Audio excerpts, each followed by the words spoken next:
there. Okay. Good morning. Sige, sige.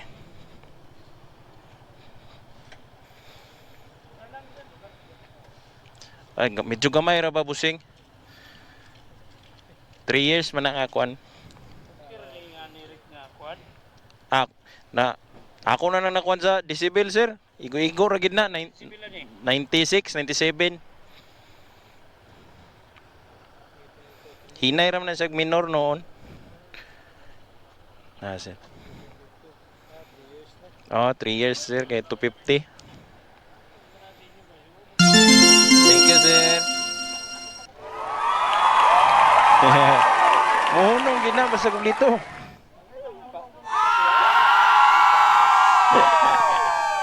Ang uban dito, tura dito. Salamat, sir. So guys, narinig nyo yun guys. In-explain natin na okay yung muffler natin. Pero kung AC project yun guys, tapos tayo. Maramag palagi me. Lagi pero murag malay-palay raman gindi no. Pag abot dito unahan, kuan man. Mission passed. Kuan na ba gini 96, 97. So yun guys, mission pass na naman guys, no. So sa lahat ng nagda-doubt dyan na okay yung ating work SC project.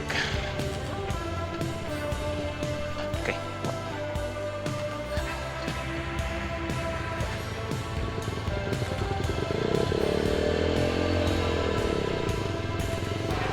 Yung SC1R project, SC project natin na ano, na muffler, big canister kasi ito, hindi siya mabulahaw. So hindi kagaya ng mga maliliit, sure ball talaga yung yung CRT copy ng SC project, no. So buti na lang guys at napademo tayo ng actual talaga, no, na LTO talaga yung nakausap natin na apprehend kasi the usual kasi guys pinapalusot lang nila talaga ako, murag 4th time yata yun. So yun talaga yung first time na pinara ako ng isang LTO enforcer, no, at tinanong niya talaga kung okay lang ba to, tapos ilang decibel ba. Sabi ko naman nung totoo 96, 97 lang talaga to, no, sa proper range, no, at sa proper RPM niya guys. So yun, napademo tuloy tayo guys, no. So sa lahat ng mga nagda-doubt dyan, ito yung video para sa inyo, okay? What is up, City of Valencia, Valencia City, Bukidnon. So ito guys, galing akong Malaybalay, as you've known, dun sa may checkpoint, no. LTO. So bukod dun, dito guys, ito lang yung Valencia City na isa rin sa mga syudad na mahigpit sa kanilang mga pagmotor, mga nagmumotor, no. Kasi hindi naman sa nagmumotor lang, pero dito guys, strictly ini-implement nila talaga yung speed limit daw ha. Hindi ko pa na-experience, pero baka ngayon pwede ma-experience ko. So yung last na nadatnan ko na speed limit is only 40 kilometers per hour, no. So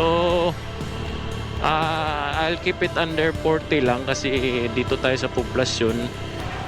Baka meron silang speed gun o kung ano-ano, patay tayo, di ba? City ordinance kasi yan. Tapos ito, yun guys, isa rin dito is higpit nilang ipinapatupad yung loud pipe policy na pinupukpok nila talaga literally yung mga open pipe na mga underbone, no. Sa underbone naman yung nakikita ko sa mga video, wala naman yung mga big bike, no. So yun, notorious yung syudad na to na alam na ini-implement yung ano. Tapos no helmet, no travel policy din dito, ini-implement nila. Actually nationwide yan. So yun guys, kudos tayo dyan sa pabor tayo dyan sa no helmet, no travel, no. Hindi kagaya nung sa amin doon sa Cagayan de Oro, Napaka putang inang rule talaga nun. No, aside from that guys, yung mga riding in tandem, pag gustuhin nilang mag-helmet, mag-helmet sila. Wala namang nag-iiba dun sa policy na yun. Diba? So ito yung City of Valencia again. Ang temperatura dito guys is same lang po ng ating Cagayan de Oro na napakainit despite na dito to sa bukid, no?